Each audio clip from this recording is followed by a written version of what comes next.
وقتی آمریکا به جهنم تبدیل شد، آتش سوزی مرگبار سال 2025 آغاز یک فاجعه. در اولین روزهای ژانویه 2025 کالیفرنیای زیبا با آسمانی، آبی و درختانی سرسبز به ناگاه به میدان آتش تبدیل شد. آتش سوزی از جنگل‌های پاسیفیک پولسیدس آغاز شد، جایی که بادهای تند سانتا آنا، خشکسالی طولانی مدت و گرمای بی سابقه ترکیبی مرگبار ساختند.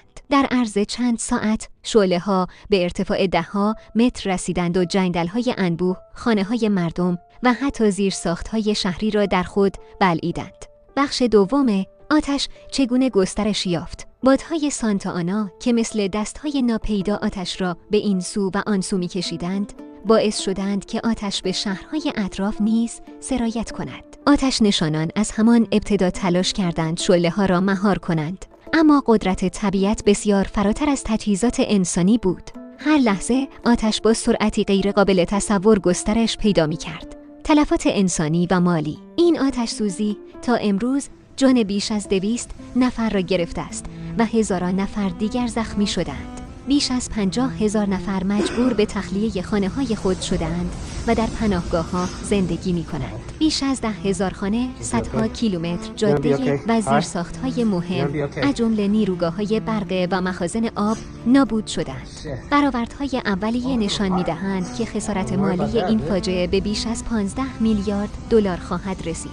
آمریکا زیبا به جهنم تبدیل شد. آمریکایی که روزگاری با طبیعت بکر، شهرهای مدرن و چشماندازهای خیره کننده شناخته میشد، اکنون به سرزمینی سوخته و تاریک تبدیل شده است. آسمان کالیفرنیا که همیشه آفتابی بود، حالا با دود و خاکستر پوشیده شده است. درختانی که روزگاری سایه بخش بودند، اکنون تنها تنه‌های سیاه و سوخته هستند. پیامدهای انسانی و زیست محیطی. علاوه بر تلفات انسانی، زندگی حیوانات وحشی نیز در معرض نابودی قرار گرفته است.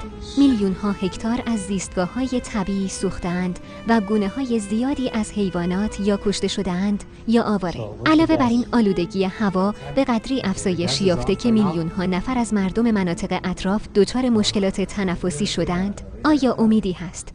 آمریکا اکنون درگیر یکی از بزرگترین فجایع تاریخ خود است. اما سوال اینجاست، آیا این آتش سوزی زنگ هشداری برای بشر خواهد بود؟ آیا وقت آن نرسیده که از زمین محافظت کنیم، از گناه دوری کنیم و به سوی معنویت بازگردیم؟ پایان آتش همچنان می‌سوزد و کالیفرنیا در میان دود و خاکستر نفس می‌کشد. این حادثه نشان داد که طبیعت نه تنها یک نعمت، بلکه می‌تواند تبدیل به جهنمی بی‌رحم شود. نظر شما چیست؟ آیا این حادثه نتیجه عملکرد انسان است یا نشانه‌ای الهی؟ دیدگاه‌های خود را در بخش نظرات بنویسید و این ویدیو را برای آگاهی بیشتر به اشتراک بگذارید.